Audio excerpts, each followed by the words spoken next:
Hello বন্ধুরা, মোহনার দিকের আরও একটি নতুন ব্লগে তোমাদেরকে অনেক অনেক স্বাগত। আর আজকে এই যে ছাদের ওপর উঠেছি এখন। ছাদে উঠে এই যে সকালবেলায় দেখছি আকাশে একটু একটু মেঘ আছে। গতকালও একটু সন্ধ্যের দিকে বৃষ্টি হয়েছিল এদিকে। আর একটু না ভালোই হয়েছে। আর এখন এই যে একটু ছাদের উপর উঠেছি, তো এদের ছাদে না প্যারাপিটটা খুব মানে সরু আর কি, মানে উঁচু না আর কি, নিচু। ওই জন্য এটাতে না বাচ্চা নিয়ে ওকে নিয়ে আমরা উঠতে পারি না। এবারে আর যেদিকে তাকাচ্ছি শুধু বাড়িই দেখতে পাচ্ছি এখানে। আর আমরা ঘাটালে না কি সুন্দর সবুজ দেখাতো, এত ভালো লাগতো।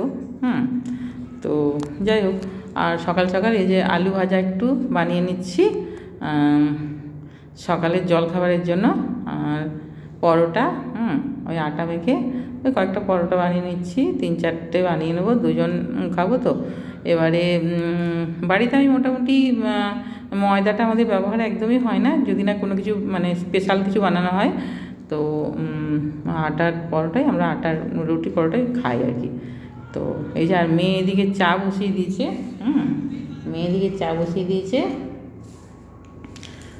এমনিতে লেবু চাই খাওয়া হয়, কিন্তু লেবু শেষ হয়ে গেছে। আর মাঝে মাঝে একটু দুধ চাও বানাই স্পেশালভাবে।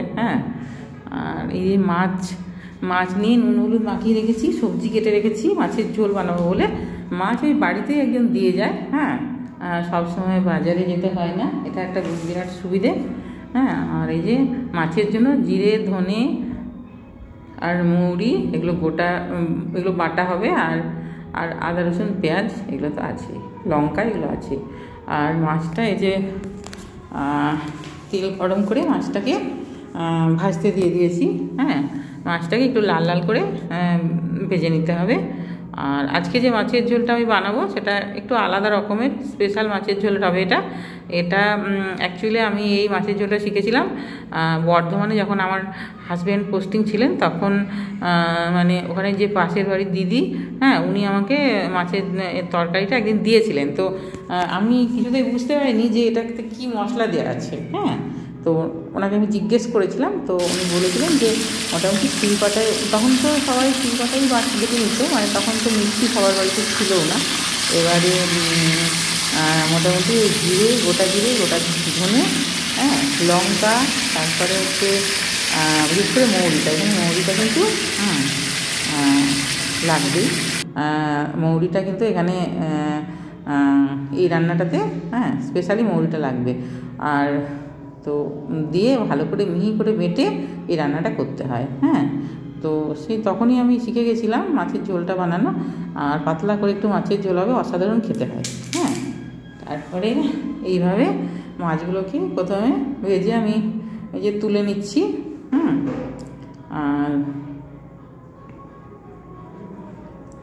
আর বিশেষ করে রান্নার ব্যাপারে আমার একটু ছোটোবেলা থেকেই ইন্টারেস্ট ছিল, ওই জন্য আমি কারোর বাড়িতে কিছু খেলেই মোটামুটি তার কাছ থেকে আমি রেসিপিটা মানে জেনে নিতাম। তো আর তার আগে সেইভাবে কখনো রান্না সেরকম করা হয়নি। তো এই বিয়ের পরে মোটামুটি ওই বর্ধমানের ওদিকে যখন গেছিলাম তখনই আমি রান্নাবান্নাগুলো মোটামুটি ওদের কাছ থেকে শিখেছি। মোচা কাটা থেকে শুরু করে সমস্ত ওদের কাছ থেকেই শিখেছি, মোচা কাটা, থোড় কাটা। এবারে এই যে তেলের মধ্যে আলু আর ডাঁটাটা আমি দিয়ে দিয়েছি। এটাতে কিন্তু কোনো কিছু ফোড়ন দিইনি আমি, জিরে কিংবা পেঁয়াজ কুচি কিছুই কিন্তু ফোড়ন দিইনি। তেলের মধ্যে শুধু আলু আর ডাঁটাটা দিয়ে নুন হলুদ দিয়ে এটাকে একটু লাল লাল করে ভেজে নিতে হবে। তারপরে এখানে সবই বাটা মশলা পড়বে। তো পেঁয়াজ, আদা, রসুনের পেস্ট, একসাথে এগুলোকে বেটে নিয়েছি। এটা দিয়ে দিলাম। আর যে জিরে, ধনে, গোটা জিরে, ধনে আর মৌরি যেটা বাটা ছিল জলে মানে কিছুক্ষণ ভিজিয়ে রাখতে হবে, তো তাহলে ভালো হবে আর কি। তো বাটাটা দিয়ে ওটাও দিয়ে দিলাম আমি 2 চামচ। দিয়ে ভালো করে কষিয়ে নিয়ে তারপরে এর মধ্যে লঙ্কা বাটাটা দিয়ে দেবো। লঙ্কাটা আমি কাঁচা আর ওই শুকনো লঙ্কা, কাঁচা লঙ্কা, শুকনো লঙ্কা মিশিয়ে তারপরে ওটাকে বাটি, তাহলে টেস্টটা খুব ভালো হয়।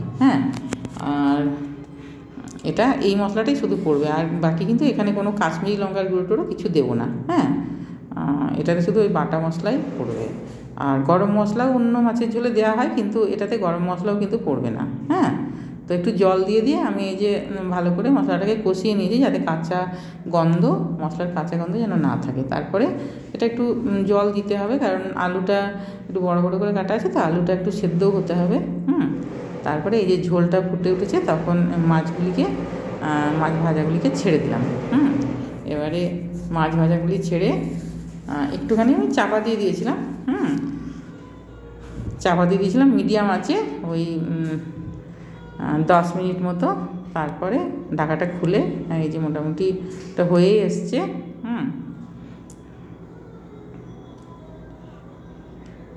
লাস্টে এই যে কাঁচা লঙ্কা 4টে চেরা ছিল, ওগুলো দিয়ে দিলাম। আর এই যে আলুটাও সেদ্ধ হয়ে গেছে, দেখো এই যে কেটে দেখে নিলাম। আর একটু দিয়ে দিতে হবে সামান্য, স্বাদের জন্য একটুখানি চিনি দিতে হবে। চিনিটা দিলে টেস্টের ব্যালেন্সটা আসে। তো দিয়ে দিলেই হয়ে গেল আমার স্পেশাল মাছের ঝোল। আর এই মাছের ঝোলটা কিন্তু সম্পূর্ণ খেতে আলাদা হয়। এমনি যে আদা রসুনের পেস্ট দিয়ে যে মাছের ঝোলটা বানায়, সেটার থেকে আদা রসুন এমনি সবাই যেটা বানায় তার থেকে যেন একটু আলাদা হয়। আর এই যে মাছের ঝোলটা হয়ে গেছে, ঢেলে দিয়েছি। বোলের মধ্যে ঢেলে দিয়েছি। দেখো এটা দেখতেও যেরকম সুন্দর হয়েছে না, এটা খেতেও সেরকম সুন্দর হয়। আর আগে তো এমনিতে আঁচে নুনে হতো, তো সেই টেস্টটা কিন্তু আরও অনেক বেশি হতো। গ্যাসের থেকেও ওটা অনেক টেস্টটা বেশি হতো।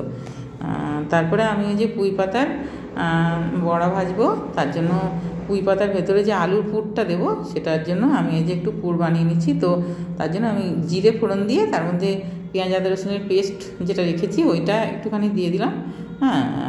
আর হচ্ছে লঙ্কা একটুখানি দিয়ে দিলাম, লঙ্কার গুঁড়ো দিয়ে এটাকে ভালো করে কষিয়ে নিয়ে 2টো আলু সেদ্ধ করে ম্যাশ করা ছিল সেগুলোকে দিয়ে ভালো করে মশলার সঙ্গে মিশিয়ে নিচ্ছি। এবারে পুঁই পাতার ভেতরে পুরটা যেটা দেবো সেটাতে কী বলতো, মানে নুনটাও একটু দেখে শুনে দিতে হবে। কারণ কি, যেহেতু এটা বেসনের মধ্যেও নুন থাকবে। আর দিয়ে দিলাম একটুখানি চিনি, টেস্টটা বাড়ানোর জন্য একটু চিনি দিয়ে দিলাম। আর দেবো একটু ভাজা মশলার গুঁড়ো।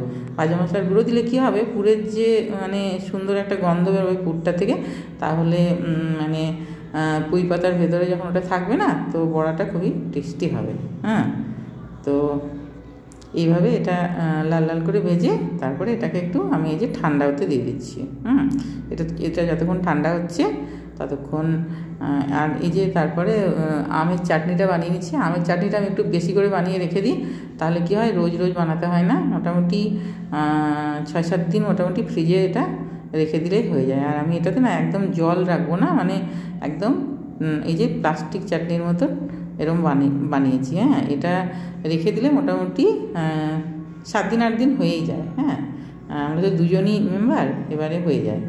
আর তারপরে যে পুঁই পাতার বড়াটা আমি বানিয়ে নিচ্ছি। পুঁই পাতাগুলিকে ধুয়ে রেখেছিলাম, তো এবারে পুঁই পাতার মধ্যে আলুর পুরটাকে ভরে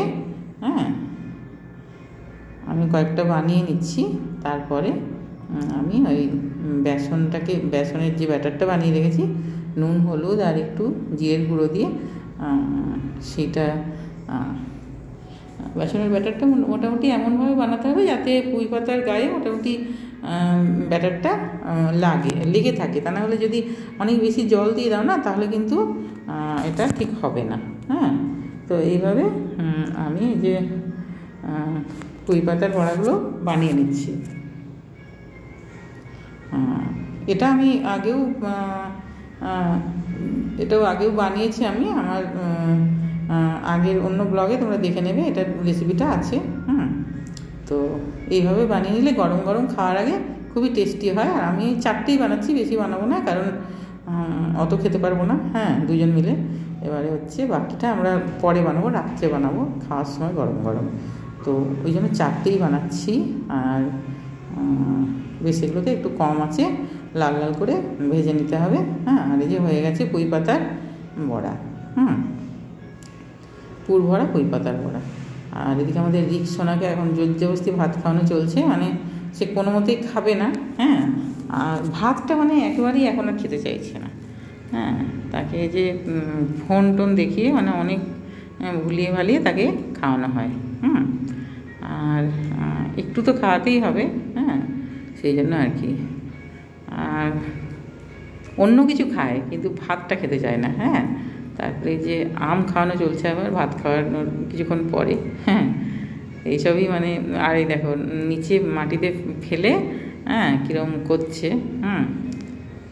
এবারে এইভাবেই ওকে খাওয়ানো হয় সব কিছু।